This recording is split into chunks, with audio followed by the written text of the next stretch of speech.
السلام علیکم، live with عادل شاہ کے ساتھ میں ہوں آپ کا میزبان۔ آج نو منتخب صدر آصف علی زرداری نے پاکستان کی 19 رکنی وفاقی کابینہ سے ایوان صدر میں حلف لیا۔ کابینہ میں نون لیگ کے خواجہ آصف، احسن اقبال، رانا تنویر، اعظم نذیر تارڑ، جام کمال، اویس لغاری، عطا اللہ تارڑ، شزا فاطمہ، کیسر شیخ، ریاض پیرزادہ، امیر مقام، احد چیمہ، احسن اقبال اور اسحاق ڈار شامل ہیں، جبکہ کاف لیگ کے چودھری صالح، ایم کیو ایم کے خالد مقبول صدیقی اور chairman P C B Mohsin Naqvi نے بھی وفاقی کابینہ کا حلف اٹھایا۔ وفاقی کابینہ میں فی الحال پیپلز پارٹی کا کوئی وزیر شامل نہیں۔ غیر منتخب اراکین محمد اورنگزیب، محسن نقوی اور احد چیمہ کو بھی کابینہ میں حصہ مزید رہنے کے لیے اگلے 6 ماہ میں قومی اسمبلی یا سینٹ کا رکن منتخب ہونا لازمی ہے۔ وزیراعظم شہباز شریف نے آج ہی وفاقی کابینہ کا اجلاس طلب کیا اور پہلے ہی اجلاس میں کابینہ کو اپنے لائے عمل اور ترجیحات سے آگاہ کیا۔ ان کے بقول ٹیکسز میں اضافہ نہیں بلکہ ٹیکسز بیس میں اضافہ کریں گے، یعنی ٹیکس جتنے لوگ دیتے ہیں اس نیٹ کو بڑھایا جائے گا۔ معیشت کی بحالی ان کے بقول ان کی اولین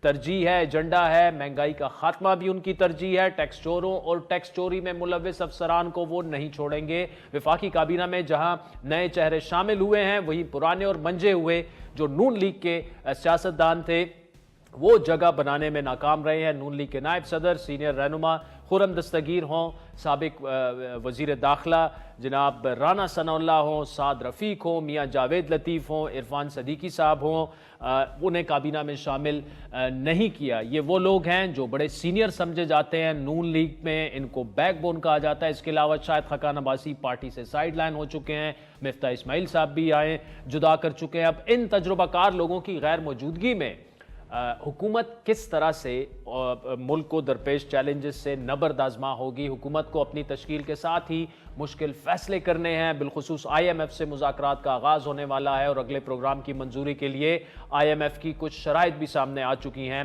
ڈان کے سینئر کورسپونڈنٹ امریکہ میں سینئر صحافی انور اقبال کے مطابق پاکستان اپنی کمزور معیشت کو سہارا دینے میں مدد حاصل کرنے کے لیے رواں ماہ کے آخر میں آئی ایم ایف کے ساتھ بات چیت کرے گا، جس میں ملک پر قرضوں کے بوجھ کا واضح تذکرہ ہوگا، ذکر کیا جائے گا۔ آئی ایم ایف سے بات چیت کا پہلا مرحلہ $3 ارب کے قرض پیکج کی آخری قسط 2 کے تقریباً $1.3 ارب ہے، وہ جاری ہونے پر مرکوز ہوگا۔ پاکستان $6 ارب کے نئے 3 سالہ قرض پروگرام کے لیے بات چیت کا ایک اور دور شروع کرے گا، کیونکہ اس کے علاوہ پاکستان کے پاس فی الحال کوئی آپشن نظر نہیں آ رہا۔ رواں برس ایک قابل ذکر واقعہ آئی ایم ایف سے بھارت کی ایک اپیل ہے جس میں آئی ایم ایف پر زور دیا گیا ہے کہ وہ اس بات کو یقینی بنائے کہ پاکستان قرضوں کا استعمال دفاعی اخراجات پورے کرنے کے لیے نہ کرے۔ اگرچہ آئی ایم ایف کے فیصلے پر بھارت کی درخواست کا کوئی اثر نہیں ہوگا، لیکن یہ واضح ہے کہ ملک میں سیاسی استحکام یا عدم استحکام جو ہے وہ قرض دہندگان کے ساتھ ساتھ پاکستان کی مذاکراتی پوزیشن کو ضرور وضع کرے گا۔ واشنگٹن کے ولسن سینٹر میں جنوبی ایشیائی امور کے ماہر اسکالر مائیکل کوگلمین کے مطابق حالیہ چند ماہ کے دوران آئی ایم ایف نے کم از کم 2 بار پاکستان سے سیاسی استحکام میں اضافے کی خواہش کا اظہار کیا۔ انہوں نے یہ بھی نشاندہی کی کہ آئی ایم ایف کا تازہ ترین بیان جس میں انہوں نے یہ کہا واضح طور پر کہ ہمارا اس سے کوئی لینا دینا نہیں، بانی تحریک انصاف کے اس خط کا واضح طور پر جواب تھا جس میں آئی ایم ایف پر زور دیا گیا تھا کہ وہ کسی نئے معاہدے کو حتمی شکل دینے سے پہلے پاکستان کی سیاسی صورتحال کا جائزہ لے۔ آئی ایم ایف سے مذاکرات کی سربراہی وزیر خزانہ جو کہ ابھی وزیر خزانہ بنے محمد اورنگزیب صاحب کریں گے۔ وفاق اور چاروں صوبوں میں نئی حکومتیں قائم ہو چکی ہیں۔ ملک سے غیر یقینی سیاسی صورتحال کے بادل آخرکار چھٹتے ہمیں نظر آ رہے ہیں۔ 8 فروری کی انتخابات کے بعد ایک سوال جو زبان زدام تھا کہ کیا نئی مخلوط حکومت چل پائے گی؟ اگر چل بھی پڑی تو کتنا عرصہ چلے گی؟ اب تک کی صورتحال پر نظر دوڑائیں تو حکومتی اتحاد ایک طویل لمبی اننگ کھیلنے کی تیاری کر کے آیا ہے۔ نئی حکومت کو کن مشکلات کا سامنا کرنا پڑے گا؟ کیا نئے وزیر خزانہ کی سربراہی میں آئی ایم ایف سے پاکستان اپنی شرائط منگوا سکے گا؟ انٹرنیشنلی اس وقت پاکستان کی صورتحال کو کیسے دیکھا جا رہا ہے ایک ایسے وقت میں جب کابینہ بن چکی ہے، تمام حکومتیں جو ہیں وہ قائم ہو چکی ہیں اور پاکستان نے آئی ایم ایف کے پاس جانا ہے؟ تو ناظرین، ان تمام معاملات پر بات کرنے کے لیے ہمارے ساتھ موجود ہیں سینئر صحافی، کالمسٹ اور تجزیہ کار مظہر عباس صاحب، جبکہ رضا رومی صاحب سینئر صحافی ہیں، کالمسٹ ہیں، کسی تعارف کے محتاج نہیں ہیں۔ مظہر صاحب، آپ سے آغاز کریں گے۔ کابینہ تو بن چکی ہے